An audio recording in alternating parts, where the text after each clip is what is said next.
Hello and welcome to the UC Berkeley virtual campus visit. Thank you for joining us here on this beautiful Wednesday. It's nice and sunny in Berkeley, and we'll get started.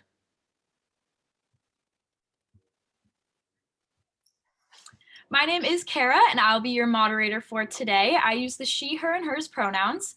I'm from Valencia, California, which is down in SoCal, right by Six Flags Magic Mountain if you're a fan of roller coasters. I just finished up my junior year, and I'll be a senior in August. Time really goes by fast. I'm studying Media Studies and Sociology. And outside of my academics, I'm involved in the UC Rally Committee, which is a spirit group here on campus. We wave flags on the football field. We fire a cannon whenever our team scores. It's very exciting. I'm also involved in Greek life. I'm in a social sorority. And I've been in the Business Careers in Entertainment Club, or BCEC for short, where we bring in members of the entertainment industry to come talk to us about their lives.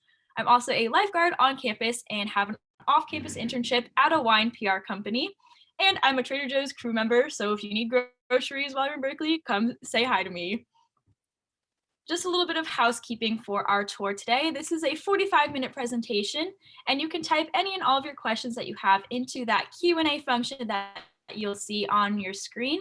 You'll see the chat is disabled, so please put all of your questions into the Q&A. There will also be polls launched throughout this tour, so we can get to know a little bit more about you as you learn a little bit more about us. And this will be recorded, and there'll be different versions available on our website that you can check out after this tour. This is a campus overview from the student perspective, so unfortunately we don't have admissions or financial aid information. Those are different departments, but we can direct you in the right place to find that information if you would like. And finally, we'll be ending this presentation with a Q&A session, a live Q&A with our presenters today, and we will do our best to answer any and all the questions that you have. No question is a silly question. We just want you to learn more about Berkeley. With that, I'll turn it over to our presenters for today. Hello, everyone. My name is Jenny, and I'm one of your tour guides for today. I go by the pronoun she, her, hers, and my hometown is Milpitas, California, which is around 40 miles south of Berkeley.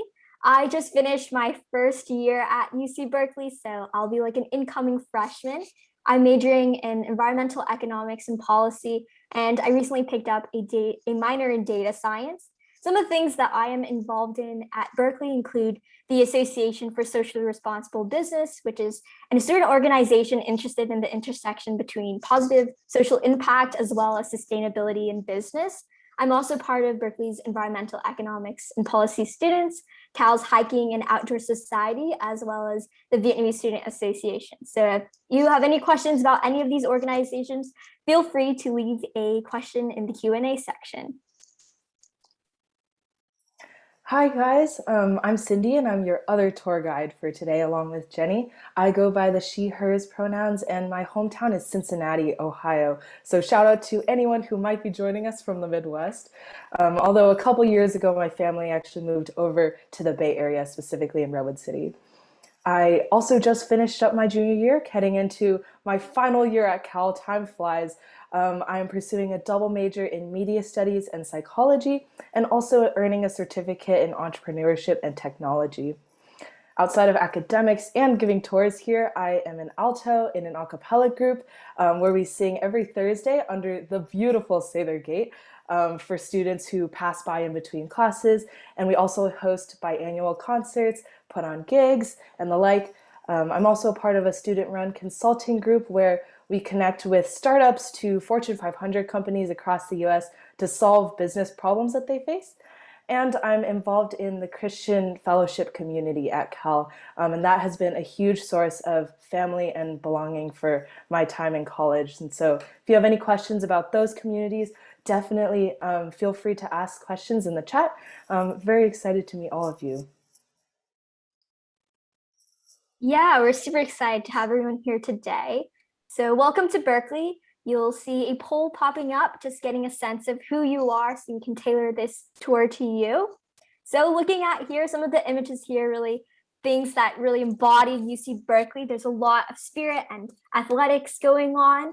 And this recent year in 2020, we celebrated 150 years of women at Berkeley, which really echoes our institution's mission towards educational equality and diversity. In the middle, we have one of the many bear statues around campus. So if you're ever on here, like try to find all of them. And if not, take a cool picture with any of the ones you do see.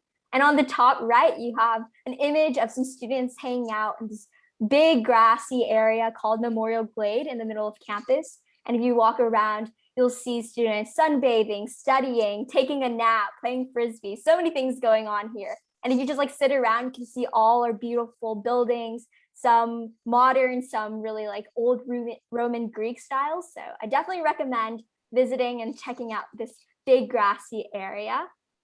And as you can see, there's around mostly high school seniors. So welcome, guys. We have some juniors and community college students. So super excited to have everyone here today. Awesome. And this is a roadmap that'll guide the next 45 minutes or so. We'll be talking about things from Berkeley's campus and culture broadly to specific things about academic offerings, housing and dining, health and safety, student resources, what a day in the life of a student might look like here, activities to get involved in, including athletics and research, and more. And we'll again have time at the end to hear any questions that you guys might have. We'll also cover what remote learning has looked like, and we hope that this tour will provide a holistic view of what makes Berkeley the #1 public university in the world. Anytime throughout the presentation, again, feel free to use the Q&A chat feature to ask any and all questions you have as they might come up. Yeah, thank you so much, Cindy. So just giving a brief overview of Berkeley, we are the first University of California campus. So you can hear us go by the name of just University of California, Cal, and Berkeley. We were founded in 1868, so a very long time ago. Our mascot is the golden bear. It's not an actual bear, but it's our own mystical creature. And specifically, our mascot is Oski. As you can see on the top left, he's always positive, dancing, showing off his awesome skills at things. So definitely try to spot him at any Berkeley events.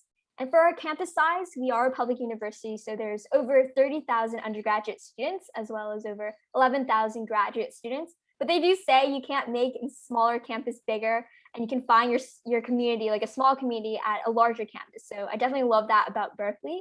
And I also want to draw your attention to some of our historical landmarks. On the top right, we have a GIF of the Campanile. It's actually the 3rd tallest clock and bell tower in the world. So if you're ever around Berkeley, you can not miss it and even hear it ring throughout the day, which is super beautiful. And on the bottom left, we have Sproul Plaza, which is actually the home of the free speech movement. And we'll talk about that in a future slide. And on the bottom right, we have Sather Gate. And it's super cool, walking through. You can see on a normal day, it's super busy with students bustling and visitors coming in and out. And it was actually featured in Ant-Man and the Wasp, which I think is super cool, as well as Monsters University's gate was modeled after it. So I think this is a really awesome historical landmark at UC Berkeley. Thanks, Jenny. Yeah, I personally love Sproul Plaza with Sather Gate at the very end. I always pass through on my way to class, and during typical in-person semesters, you'll see the plaza lined with different club events, people tabling, passing out flyers. It's always an exciting time. We'll go a little bit into the campus culture at Berkeley. Embedded into the DNA of so many Cal students is a spirit of challenging the status quo and a huge sense of school pride. On the top right corner of your screen, you can see, like Jenny said, the free speech movement that happened in 1964. It began right here on campus. And on the bottom right, you can see the rally committee captured hyping up fellow students out of a passion for our community. I still find it incredible that the path I take every day to class goes through the same place that Martin Luther King Jr., Mario Savio, and so many other historical leaders have also stepped foot on. Our student union that is also on Sproul Plaza is named after Martin Luther King Jr., actually. And inside you'll find pictures of him speaking to hundreds of students on the steps of Sproul Hall, right there as well. And today, you can also see that same caliber of history being made through the breakthrough research that happens on campus, the startups that form and enter accelerators every year, public service initiatives that pave the way for bettering society and new kinds of civic engagement, and so much more. The campus always has different things going on for every single person and every single interest out there. As someone personally who is pursuing a career in business, I've been able to gain incredible entrepreneurship experience through UC Berkeley's startup accelerator, Skydeck, and I'm also currently building out an idea with 4 other peers that I met in an entrepreneurship class this past semester, where we got to build a startup from the ground up over the course of 14 weeks. And that class is offered through the Sitarja Dai Center for Entrepreneurship at Berkeley, and that's definitely been keeping me busy. Yeah, it's super cool to hear the things you're up to. And I think like you can definitely find a lot of communities like that at UC Berkeley. So moving onwards, I'll talk a bit about the culture. On the top left, you could see there's an image of a protest that had gone on in the past. And I do want to say that, students at UC Berkeley are not obligated in any way to participate in protest or any political activity, but I do appreciate, the sense of culture that students are open to advocating for what they believe in and speak about, voice their concerns. And of course, there's a lot of spirit and pride, as Cindy mentioned. On the top right, there's the rally committee and like the cheerleading squad, as well as marching band that are playing on some of the game days. And it's super fun. You can see the bright blue and gold everywhere. And of course, as a well-ranked research institution, there's a lot of innovation and research going on. I have many professors that during lecture will just be telling me about all their new research and ideas and discoveries. And I'm like, whoa, I can't believe I'm just hearing this for the first time. So a lot of cool things at Berkeley, and it's a great place to be. Yeah, and like Jenny said, because there's so much going on and because there is so much innovation happening on our campus, you can feel that impact that Berkeley is having worldwide across the globe and constantly as well. Most recently, Berkeley has actually made innovations in the way that we educate and learn through the Access and Scalability Student Tech program that was spurred on because of COVID, providing laptops, Wi-Fi hotspots, and other kinds of technology resources to facilitate remote learning during the pandemic for under-resourced students. Berkeley has also been on the front line of medical research and testing for COVID-19. A good friend of mine is actually a part of a lab that's run by a Berkeley faculty member that actually received millions of dollars of funding from the government to pivot their research from related viral diseases to COVID-19 specifically in the beginning of the pandemic. You'll definitely find Berkeley's footprint when it comes to conversations about political advocacy and social justice for sure, but also in efforts to promote inclusivity through Berkeley's Othering and Belonging Institute, for example, as well as helping to prevent burnout during the pandemic and during, all of the craziness that life already is. You can watch talks by Berkeley faculty and leaders and hear from their perspectives on these initiatives through panels, chats, and other resources that are made publicly accessible at news.berkeley.edu. Through the Campus Conversation series on YouTube. I've personally attended a number of these campus conversations and am in awe every single time that the professors who engage in these conversations are the ones that we get to interact with every day during our college years.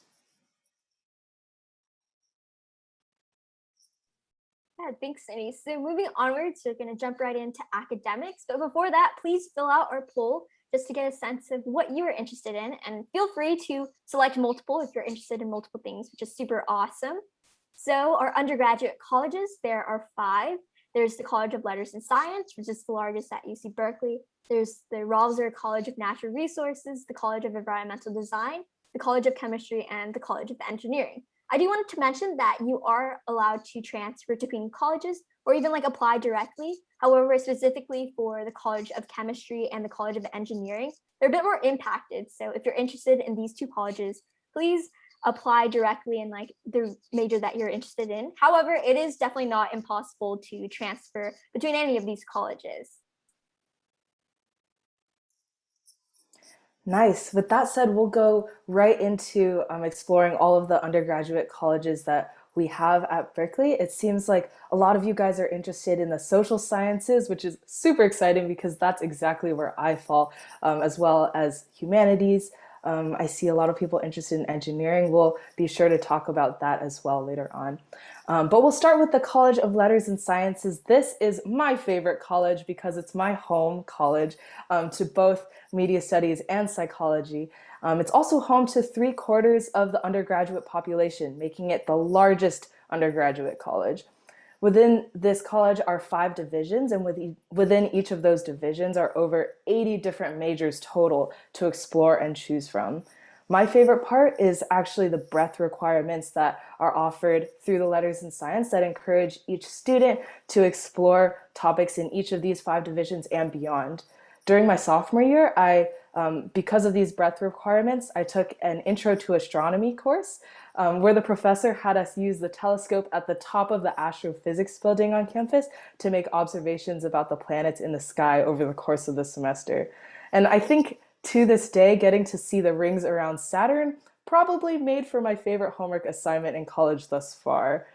This college is also home to 17 of our 25 Nobel Prize winners, which is a big number, including Professor Jennifer Doudna, who actually won the Nobel Prize in Chemistry this past year for her work on the invention of CRISPR, which is a method of targeted gene editing. Because of the wide range of topics and majors to choose from, this college is also a good option for students that may not know exactly what they want to do in college yet.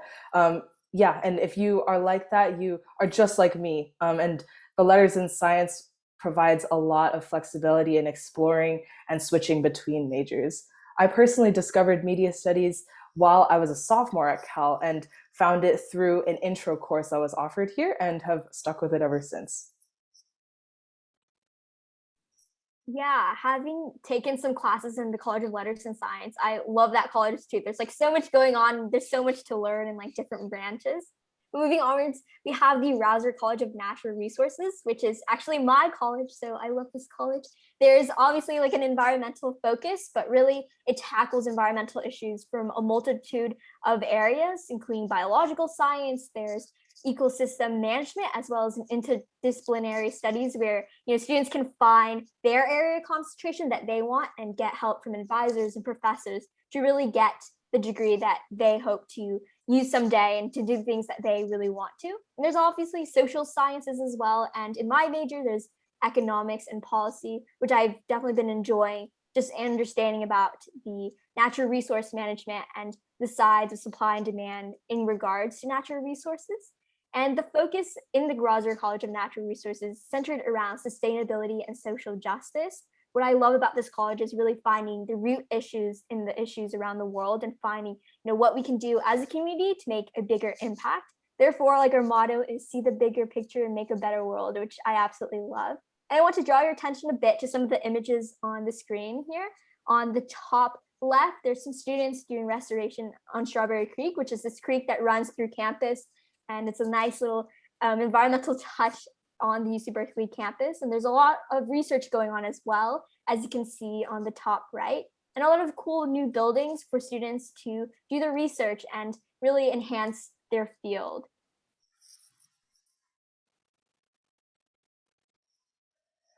Nice. And on to the College of Environmental Design. In contrast to the large size of Berkeley, the College of Environmental Design is actually the smallest undergraduate college, offering majors in architecture, landscape architecture, urban studies, and sustainable environmental design. They're located in Bauer Worcester Hall, which I have also heard referred as the building that looks like a dragon because of the architectural features that actually optimally angle the sunlight in the summer and winter months, making the building a learning space itself for students physically. And also, yeah, just not your conventional build, which I think is pretty cool. What's especially interesting about this college is its mission that captures so well, I think, what it looks like to pursue Berkeley's campus values through academia. The dean of the school gave a talk recently about the college, and I remember him saying how students will learn that people how people live will determine whether or not we will survive as a species, which sounds intuitive, but finding sustainable and ecological ways to thrive as a species is so much more complex and harder than we think. And that's exactly the important work that the professors and students are doing and studying in CED. CED also has its own ambassador team that gives tours of Bauer Wurster Hall and more thorough informational presentations. And so if you're interested in this college specifically, be sure to check out their website. Yeah, although like the College of Environmental Design has a really interesting building, I think it's one of my favorites just because of how like cool and structurally built it is. But moving on, I'm going to talk about the College of Chemistry. I love this college because it's so interesting. There's so many cool things that are coming out of it, as it is ranked #1 globally. So the around 1,000 students in this college definitely have a small community to collaborate with and hands-on experience. As you can see, a chemistry PhD research going on in one of the images. There are 3 majors in this college, including chemistry, chemical engineering, and chemical biology. A lot of innovation and research coming out of this college. Specifically, we found 16 elements in this college, and we had the privilege of naming 2 of them, of course, berkelium and californium. So if you ever spot them on the periodic table, know that it came from Berkeley. And there's also the Lewis dot structure, which if you were like me, who took an introductory to chemistry course in high school, you probably heard about this. And it was actually discovered by one of UC Berkeley's Professor Gilbert Lewis. He was teaching an introductory to chemistry course at Berkeley, and he found a way to visualize the bond of valence electrons in a molecule. And this is part of a lot of introductory to chemistry curriculum throughout the US. So super cool that like little things like these came from the College of Chemistry and are used throughout the world today. Yeah, I totally agree with Jenny that with the Lewis dot structure, I didn't know until I came to Berkeley that that was created by someone, yeah, who was integral to the College of Chemistry here at school. And I was like, now I can attribute all of my high school work and the pain of going through chemistry. Just kidding, the joy of going through chemistry in high school over to someone. Now we'll move on to the College of Engineering. This is another one of our most well-known colleges, with every single major offered here ranking in the top 10 globally. Speaking of those majors, actually, there are 11 different options that span across a large range of interests. In my own naivete, before I came to Cal, I used to think that all engineers kind of perform similar functions in their careers, but I've learned since that there is a huge spectrum of career paths that Berkeley engineers take on after college. One of my longest time friends is a bioengineering major and on his way to medical school next year to join ultimately the US Air Force as a military doctor, which I think is the coolest thing ever. And he's a part of the ROTC program here at Cal too. And so if you have questions about that, also feel free to message in the chat and we can connect you to resources. My roommate, on the other hand, is an industrial engineering major, and she's pursuing a career as a product manager in the tech industry. And I have a lot of friends in that space as well, given the amazing exposure we have to tech in Silicon Valley. Other highly sought after majors include electrical engineering and computer science, mechanical engineering, and the new MET program, which stands for Management, Entrepreneurship, and Technology. And that program offers a dual bachelor's degree between the College of Engineering and the Haas School of Business to about 50 undergraduate students every year. You can see the Woman of the Class of 2022 MET program in the top right corner of your screen. We also offer a separate virtual visit for the College of Engineering specifically. And so if you're interested in that, head over to visit.berkeley.edu to find the times of those tours. Thanks, Cindy. So that's it for our undergraduate colleges. And now we're going to move on to the graduate schools at UC Berkeley. There's the Haas School of Business that also includes some undergraduate degrees, including business administration, where you would apply the fall of your sophomore year and you'll know whether you got in or not the spring of your sophomore year. And for your next 2 years, junior and senior year, you'll be taking courses specifically for business administration and graduate with a bachelor's in that major, which is super awesome. And there's also the Global Management Program, Biology and Business, and MET, as Cindy mentioned, which stands for Management, Entrepreneurship, and Technology. And moving onwards, there's other graduate schools as well, the School of Education, Information, Berkeley Law, Social Welfare, Optometry, Journalism, Public Health, and lastly, Public Policy. I also want to mention that a lot of the undergraduate schools as well include departments that offer graduate programs, so it's not exclusively these graduate students only. And undergraduate students, mostly in their senior and junior year, they're able to take some courses in graduate schools as well. So I know that's a really awesome exposure to what graduate school might be like, as well as just information that you might not get from a graduate school, undergraduate school, I mean. And some of the buildings I like to draw your attention to here, there's the Haas School of Business, which is actually one of the newer sort of building areas. And I absolutely love this area because the building kind of looks like a small little village, but it's kind of modern, but also has an old sort of look to it. And on the top right, there's the Berkeley Law School, sometime in the evening when it's all light up, super beautiful. And on the bottom, there's the South Hall School of Information. I think this is a super interesting building because it's one of the oldest buildings on campus. However, it holds the newest school, which is the School of Information. So if you ever get to walk around campus, definitely check this building out. I think it has such beautiful styles connected to it. And there's a bear statue somewhere on top. So if you spot that, that's a extra plus there. I have yet to discover that bear. I have looked a couple times and I still can't find it. So if you guys find it, please let me know. Now we'll go into talking about how classes are typically structured. Your typical class schedule at Cal will be a mix of lectures and discussion sections and or hands-on labs.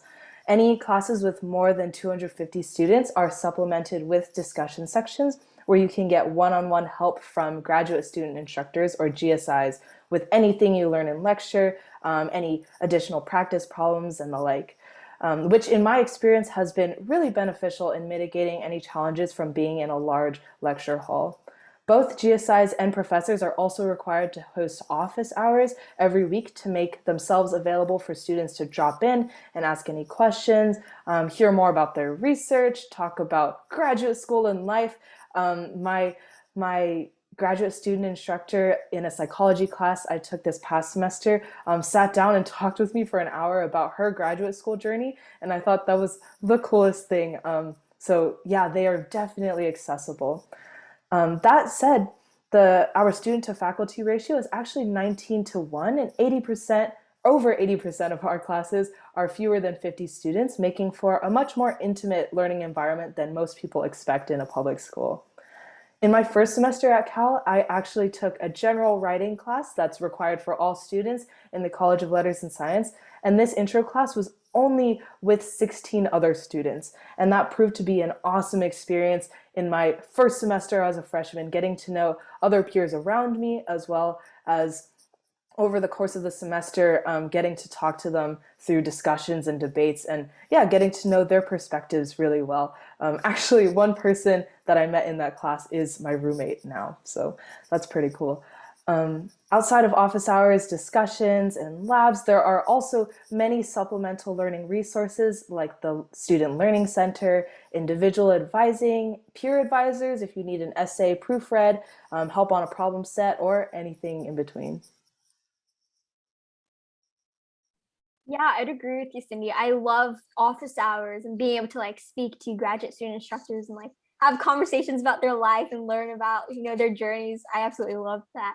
But going onwards, I'm going to talk a bit about the fall and spring semester we recently had. As you know, a lot of learning has turned into remote learning, and in the fall and spring semester, it was fully remote. However, with CDC guidelines, we actually might be going in person for some of the classes in this upcoming fall. So I'm personally super excited having my first year remote. I'm super excited to finally have that in-person experience. However, this past 2 semesters is definitely, I could not have asked for a better experience to start my freshman year. For one, there's the Zoom Pro, which I have absolutely loved, being able to hop on a Zoom call for 5 hours, so many hours with my friends, studying and having these meetings with 200 plus students and really finding that community at Cal online. And there's also synchronous and asynchronous learning, meaning synchronous real-time lectures, as well as asynchronous where the lectures are recorded. So students from different time zones are able to tap in at a different time, or even just like learn on their own time in like a schedule that works for them, which I find really helpful. And I think a lot of students also find helpful as well. And there's a lot of resources for students to get help. As Cindy mentioned, there's a lot of tutoring. I, for one, really like tutoring or using these tutoring resources in a lot of my STEM classes. And something that's great about them is in a class with a lot more students, tutoring sessions usually have maybe like less than 5 students. So I can really get the help I need and one-on-one tutoring with my graduate student instructors or my professors as well when they have these tutoring sessions. And there's just been a lot of resilience going on in the UC Berkeley community, having the semester in the cloud. I know like libraries, even there's like little library sessions for students to come in over Zoom to study and things like that. So there's been a lot of opportunities to give students the resources they need to succeed. Definitely agree with Jenny on all of those things. Now we'll throw out a poll to you to learn where everyone is joining in from. Again, if you are from Ohio, be sure to get that representation in. I have yet to find someone on a tour from Ohio, so I'm still looking forward to that. In the meantime, we'll talk about housing and dining options for students in a typical semester. It's very typical during your freshman year to live on campus. About 96% of freshmen do so, and on or around campus during the remainder of your college years. There are 6 different housing options for incoming freshmen and 4 additional options for transfers, continuing students, and upper division students. Each has their own feel, and you have the opportunity to choose your top 5 preferences for location based on your own living style. For freshmen, make sure to put down any room, any location as your 5th and final preference when you fill out that on-campus housing application, and that'll ensure that you get some kind of accommodation on campus should you want it. There are also resident assistants, theme programs you can opt into, and common areas that facilitate community within on-campus housing. And the meal plan is included in your housing plan, and that offers points to spend at the dining halls and cafes on and around campus. I personally definitely recommend living in the dorms during your freshman year. It is such a memorable and once in a lifetime experience, really.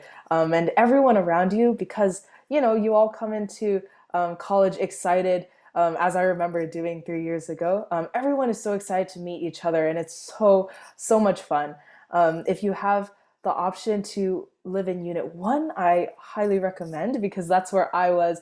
We had a hall set up where there were 26 of us in one hall that were passing by each other and got to know each other through the shared lounge that we had on that floor.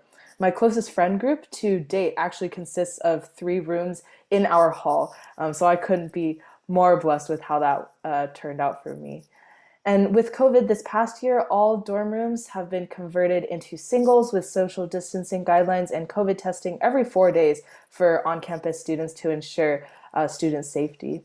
UC Berkeley is currently planning, like Jenny said, to resume in-person activities for the fall semester, so stay tuned for more information on what that'll look like for housing and other updates as the school gets them. Thanks, Cindy. So continuing on with housing and dining, specifically for transfer and continuing students, there are so many options. There's still some campus housing, although a bit more limited, but there's the International House, which I think I've heard has like amazing food. So I have yet to try that out. There's affiliated properties. Some of them are pictured here, including Chan Bowditch, Garden Village, and Martinez Commons, which are extremely popular with transfer and continuing students. There's off-campus apartments, which I will be living in coming into my 2nd year at UC Berkeley. And it was actually quite easy to find off-campus apartment.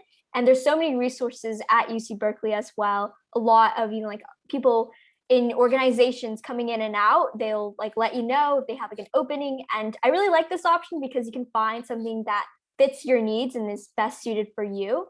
And there's also co-op housing, which is just a community of students living in some houses together where they will have certain responsibilities such as cleaning and cooking. And this is super awesome to just find another community at Cal and also have like obligations where, you have a sort of responsibility in your community and work with people and collaborate and a lot of great things like that. And there's also Greek housing, which we have a lot of sororities and fraternities around campus, and you can see like houses that are specifically for Greek students, and this is a really economical option as well. So definitely recommend that if you're interested.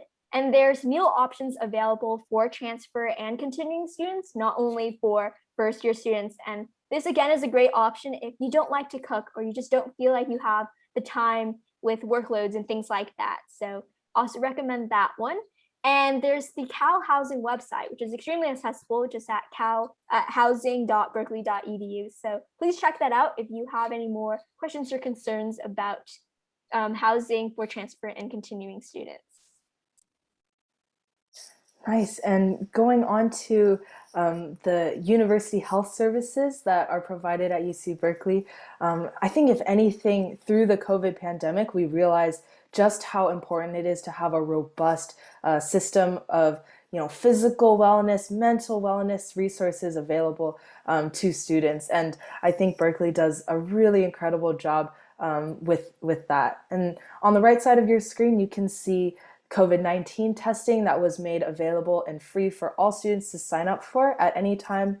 Llama-palooza on the top right, where llamas are brought to campus on Memorial Glade, and available for students to hang out with, take pictures with in between classes. The Tank Center, which is our kind of one-stop shop for all physical health needs, also offers flu and COVID vaccines for students. And on the bottom left, or on the bottom right, you can see a picture of what the Tank Center looks like on the outside. There are also student health insurance plans. We have one called SHIP that you can choose to opt into or out of if you have your own family's plan that you're still on. And they also offer a large range of services beyond physical health, including psychological counseling resources. And within that space, there's a peer support group that my friend is actually a part of that offers support for mental health and well-being overall. We also have the Path to Care Center, which is a place on campus that strives to turn our campus into a community that is free of sexual violence and sexual harassment through prevention, advocacy, training, and healing. As well, Berkeley's Optometry Eye Center offers eye exams and checkups for any student with SHIP insurance, which I think is pretty cool given that Berkeley's optometry school is one of the best in the nation. I have utilized these services myself in booking COVID tests before returning home for winter and spring break this past year. And once I sprained my ankle during sophomore year, so I got to utilize Tang's urgent care. For better or for worse. I can also attest, through those experiences that the nurses are incredibly kind souls and that the COVID testing system is one of the most efficient processes I have ever come across. You simply book an appointment through your personal eTang portal, choose a time slot, show up with a QR code to confirm, and you go straight through. I have always been in and out of there within just a couple minutes. And as someone who loves efficiency, I genuinely enjoy my COVID test visits because of how efficient that process is. Maybe that's just me. Yeah, thanks, Cindy. There's like so many resources for Berkeley at Berkeley, and like they really take care of us, which I absolutely love. And moving on to more health and safety, specifically campus safety services, there is the UCPD department, which is specifically for UC Berkeley students. And I love them because they definitely listen to the concerns of students and are there when we need it. Speaking of being there when we need it, there are blue light poles scattered around campus. And this is for any emergencies. As you can see on the bottom left, students just have to press a button and help will come to them. There is this system called Warn Me, which sends students text messages as well as emails with any increased police activity around campus. And this isn't to scare students, and it's not something that happens extremely regular. This is mainly when things happen and students are aware when things are happening around campus, which only helps and protects them more. at the residence halls, there is still security called like a 3-point security system. So not anyone can come in and out. There are certain regulations that occur just to keep students in the residence halls safe. There are also night services, including the night safety shuttle as well as Bear Walk, and this operates around dusk to 3 a.m. Specifically, Bear Walk operates 365 days of the year. So if what the system really is trained UCPD officers will come and walk students on and off campus. And this is a great service if students are going anywhere a little bit closer on and off campus. And for the night safety shuttles, this is great for students going a little bit farther. And both of these resources are extremely accessible and a lot of students use it. I've heard a lot of my friends say that Bear Walk has been awesome to meet like a new friend and just feel a lot safer at night when they're walking on and off campus. And I do want to mention that Berkeley is located in a very sort of urban environment. So none of the things that occur are completely new. I think students just really learn to be aware of their surroundings and not walk around with their electronics. But having visited the campus before, I haven't really felt unsafe. And I feel like there's just a lot of resources to keep students safe. Yeah. Totally agree. Even though we are in, an urban city at Berkeley, I have always felt like there are physical safety measures in place from UC Berkeley in order to, feel safe walking home and when I'm on campus as well. On top of those physical safety resources, there are also so many resources for student development. Berkeley does a particularly good job taking notice for underrepresented and minority students. A few examples of those resources include community programs such as the Center for Educational Justice and Community Engagement, our student government body, also known as the ASUC, and equity programs such as the Disabled Students and Basic Needs Center, and so many more. I personally have friends who are a part of the Disabled Students program and help out as a class note taker where I can upload notes that I take during lectures for peers who need help or need access. And beyond that, I've been able to witness the willingness of professors, GSIs, and other students to accommodate to their peers' needs, and have especially seen this through, understanding that has come out of COVID and the stresses that it has caused every person in different ways. I'd also like to mention there is the Q&A section. So if you have any questions about any of the things we've mentioned or anything else, please leave a question down below. We have some campus ambassadors on the back end answering your questions. Yeah.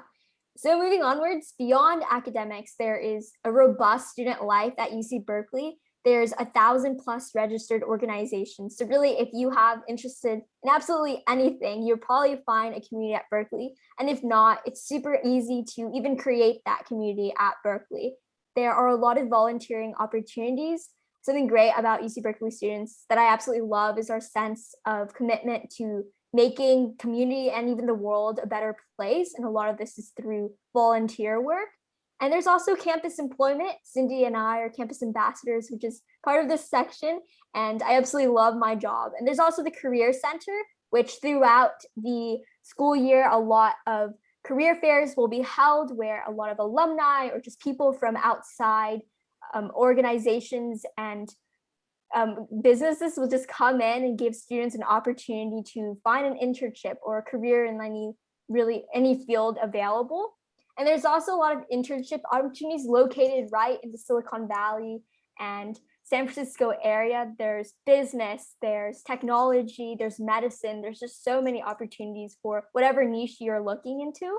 And there's study abroad programs. I believe we have over 50 programs in many countries across the world for students to travel and learn in. And being in the Bay Area, as you can see in the GIF on the top right, there's a beautiful landscape with the environment. We have natural landscape as well as urban environments for students to really explore areas outside of Berkeley. And I think that's one of the best parts being in Berkeley is just how accessible so many things are. And when you're in the Berkeley Hills, for example, you're in a totally different world and you're like, wow, I'm still in Berkeley. So I really love the area that we're at. And there's just so many opportunities to really experience the student life outside of academics. Totally agree. And on that note, actually, we wanted to talk about athletics specifically at Cal and the different offerings that are available. There are three different levels of competition that you can get involved in. Our student athletes compete in Division One sports. There are also club sports teams that compete on a smaller scale and have a little bit lower intensity practices, or intramural sports where any group of students can come form a team and sign up to play against other student teams for fun. That typically ends up being a really fun way to bond as well.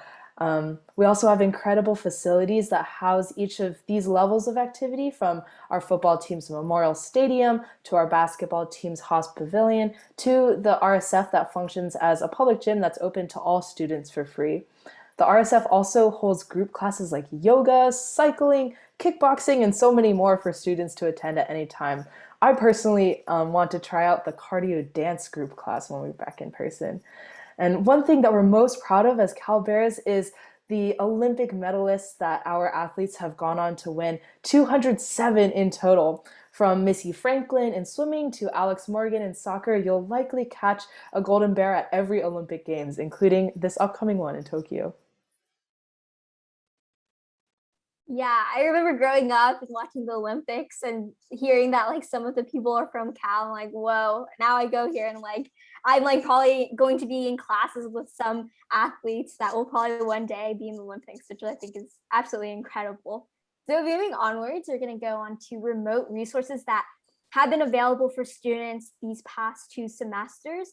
There are so many areas to really network through social media. I remember going into my freshman year last summer, and there was an alumni who created an app specifically for UC Berkeley students to network and like find group chats for their classes or any interest they have.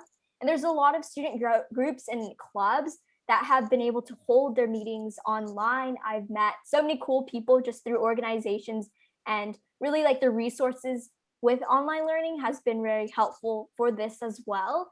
And there's also a lot of department webinars. I've been able to listen to alumni come and speak, or even people from different areas and sectors and fields for me to just explore life post grad, or even whatever it is from like actresses and actors. We've had Dylan O'Brien come. I think Berkeley Forum, which is one of the organizations at Berkeley, came and speak for Berkeley students, which was super incredible. And there's a lot of guest lectures as well. I know for one of my classes, I was able to get a law professor to come in and speak about some of her research that she's doing for like the Biden administration. And there's the Golden Bear orientation. So if you're a freshman or an incoming transfer student or continuing student, you're able to come in, and there's this orientation, a small cohort where you're able to like learn resources available at Berkeley, or just how to get through the student life from a student perspective. And being in Golden Bear orientation that past August, I was able to meet some of my closest friends, as well as just use a lot of resources that upper students have told me about, and really succeed this past semester with that. Nice. Yeah, totally. We'll talk a little bit now about campus libraries and research opportunities.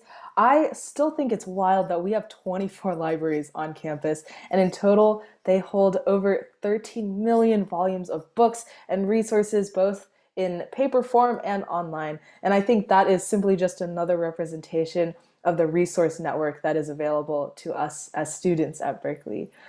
From Doe Library, which you can see on the top left corner, or to Moffitt Library that is open 24/7 for group and individual study spaces. Each library has its own theme, and I think that's really cool as well. On top of all of that, there are an abundance of opportunities to get involved in research with faculty members in all departments at Berkeley, from STEM over to humanities. I had the privilege of working with Professor Sung through the undergraduate research apprenticeship program this past semester on the team that helped celebrate the 150 years of women at Berkeley. And our team specifically worked to collect and document the history and stories of Asian American women at Berkeley. And that was really exciting for me as someone who was able to apply things that I'm learning in media studies and in psychology both over to this project. Yeah, super awesome opportunities at UC Berkeley. And I'm like super excited to tap into research in the coming years.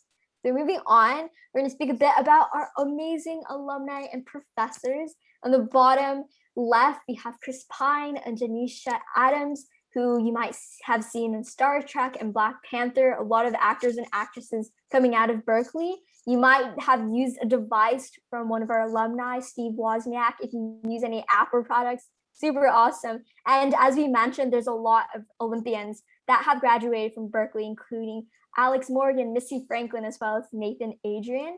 And there's a lot of alumni that have worked in the public service sector, as well as in like and have won Nobel Prizes, such as Jennifer Doudna, as Cindy had mentioned in the past. And there's also Beverly Clearly, and I've read some of her books growing up, and I think many children still do. She recently passed away at the age of 104, which is absolutely incredible, and really her legacy is like lasting till today and making an impact worldwide, which is something that a lot of alumni and professors from Berkeley really do. Yeah, I still think it's so cool that we are walking in the footsteps of these incredible people. It's very, very motivating, I think, if anything. Lastly, we'll talk about what it's like to be walking around campus a little bit. I might be just a tad biased, but I believe that Berkeley's campus is one of the most underrated places to visit in the Bay Area. It intertwines both that urban city life feel of downtown and Southside Berkeley, where local restaurants serve up the most diverse food options I've ever come across, as well as the serene peacefulness of nature in Eucalyptus Grove, which is a mini forest on campus pictured on the bottom left, and the fire trails for hiking and stunning, stunning sunset views. My favorite spot on campus includes a hidden bench along Strawberry Creek that Jenny mentioned before, and a ledge right in front of the Campanile that has the perfect view of Golden Gate, the Golden Gate Bridge over in the distance. The sun always sets right behind the Golden Gate Bridge, and that spot never ceases to lose its wonder. So if you ever bump into me on campus next year, please ask me to show you that spot. Your life might be transformed. And if you don't think it will be transformed, that's also okay. Please still say hi to me.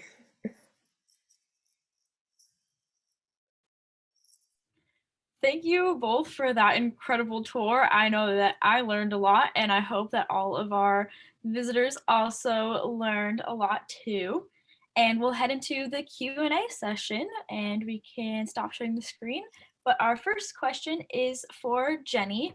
Someone asks, what is there to do off campus in the city of Berkeley? Yeah, I love that question. There's so much to do in the city of Berkeley. We have like the Berkeley Hills and the fire trails, which you can go hiking and even like backpack and camp on the weekends if you like.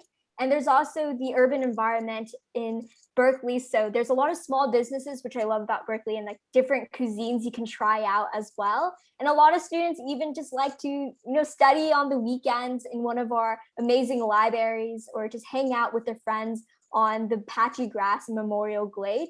So there's really so much you can do, and a lot of communities you can find as well. And of course, we have San Francisco, which is a quick ride away, and you can go into our BART system, which is like, I think, Bay Area Rapid Transit, and students have access to this. So you can take a quick trip there and like explore the city and try the different food and go see the Golden Gate Bridge. So I think there's so much to do in the city of Berkeley as well as their surrounding areas. And I definitely recommend visiting if you'll like and trying those things out. Yeah, there's lots of options just around the city of Berkeley. Like we were saying earlier, it's got that city vibe, but then also the nature vibe. So there's lots of things to do in Berkeley and in the greater Bay Area.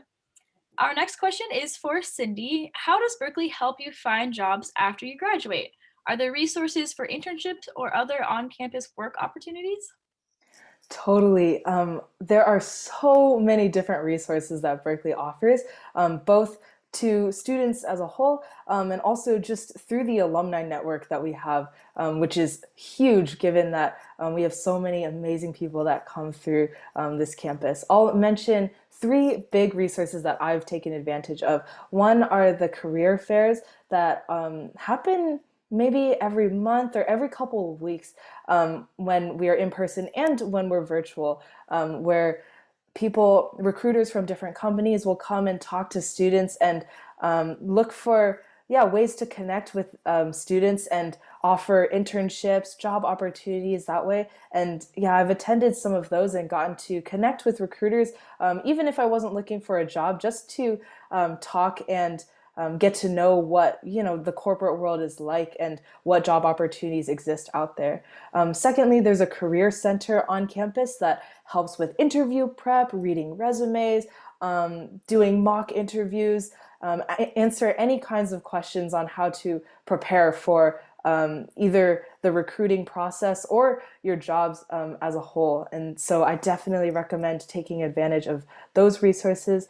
And then thirdly, like I mentioned before, there's just an incredible alumni network where if you, yeah, see somebody, online or hear of them at a panel or elsewhere, and they have like a similar background, maybe they majored in the same thing that you're planning on doing, or they're just another fellow Cal Bear, there is so much opportunity to reach out to them, to just say, hey, can I ask a couple of questions? And everyone is so willing to help out fellow Bears. And so I think that's been just an awesome resource that everyone who comes through Berkeley has access to. Thank you. There's just so many resources out there for everything and anything at Berkeley, which is really great. I have one last question for both of you today before we wrap up our tour, and that is, what is your Berkeley story? What led you to choose Berkeley, and what led you to stay and enjoy the vibes today? How about we start with Jenny? Yeah, I love this question. I grew up in the Bay Area, so I've always heard of Berkeley, but it wasn't until my junior year of high school when one of my friends found this program called Sciences Po, which is a study abroad program at UC Berkeley. And she wanted to hear about what the program is like and possibly apply her senior year of high school. So we hopped on the Bay Area Rapid Transit and we headed up to Berkeley on Cal Day. And I remember just like walking around, there were students passionate about really anything the brain can think of, from microbes to virtual reality. Like the passion was just crazy. And there's just so much going on. And I felt like you could just explore so much at UC Berkeley. And so in my senior year of high school, I decided to apply, just, shoot my shot. And here we are a few years later. And I absolutely like go to bed every day just in love with my place and all the opportunities I have. I've been able to learn about like drugs in the brain and take the astronomy class that Cindy mentioned and learn things that I really could never imagine I've been able to, and just met so many cool people that are extremely passionate about things that really matter in the world, and they want to make a difference and really just change the status quo, which has really impacted me to find what I really want to do and go out into the world and hopefully make a difference as well. So I, never regret becoming a Golden Bear, and I absolutely love it so much. Yeah, that was awesome. Thank you, Jenny. For me, I moved over to the Bay Area when I was 13. And you know how in middle school, I feel like those years are really either really crummy for us or really awesome. For me, I thought that seventh grade was the best year of my life. I found a group of friends, I found my style, I started feeling confident in myself, but as middle school goes, that did not last very long. My dad got a new job at a company out here in South San Francisco, and my family up and left the small suburb of Ohio that I called home. And I remember just like that, the scenery around me flipped from grassy fields over to skyscrapers, empty freeways to rush hour 24 hours of the day that I still can't wrap my mind around. Yeah, I remember that at that time, in order to get accustomed to the area, my dad would drive my sister and I around the Bay. And one of the first places that he took us to was, as you guessed it, UC Berkeley. And with the state of mind that I was in at the time, I was just longing to go back to Ohio. I really missed my friends over there. And yeah, when we came to Cal, I told my dad that it looked like the gloomiest place ever, and I was gonna go straight back to Ohio State for college. And that was actually the mindset that I entered college applications with 4 years later.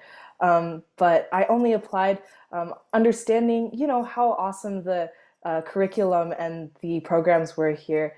And I am so glad that I did, because on Cal Day, I was picked up in a whirlwind of energy, school spirit, and huge opportunities. And that was the first time that I saw the level of potential and immense personal growth that could erupt out of my 4 years in college through the extracurricular programs, the academic rigor, the diversity of students on campus, and just the plethora of clubs to choose from. I saw that the possibilities were endless. And that day, I was just opened up to how many new opportunities I could discover in college. And I was convinced that in order to unleash that kind of level of potential in college, it had to be at Cal. And I have definitely experienced that to this day. Have absolutely loved it here. Yeah. Thank you both so much for sharing your stories. I have been inspired to, keep loving Cal and really enjoy being in this place. I hope all of you listening have enjoyed our tour today. That is the end, but I'll leave you off with a couple of resources before you go. You can check out our UVisit tour, which is more of a 360-degree Google map kind of view where you can see buildings and hear some of our campus ambassadors and our chancellor speak. You can also follow us on Instagram at Visit UC Berkeley to see more of what we're up to. If you have more questions, or if your question did not get answered today, you can email tour@berkeley.edu, and an ambassador just like us will answer your questions. You can also read the Bear Talk blog to read more Berkeley stories like the ones that Jenny and Cindy just shared with us. Recorded virtual visits are available at our YouTube channel, along with other panels and engineering visits. You can also see what we're doing to celebrate 150 years of women being accepted to our university, which is a really big feat, at 150w.berkeley.edu. If you're looking for more of the admissions side of things, you can check out the admissions presentation at admissions.berkeley.edu/visit. For more student panels and engineering visits at the same place where you registered for this tour. With that, I want to say thank you for attending and taking an hour out of your day to spend with us. And with that, I want to leave you with a great big Go Bears on 3, because that is how we like to finish things off here at Berkeley. So if Jenny and Cindy want to join me on 3, 1, 2, 3, Go Bears! Go Bears! Have a great day.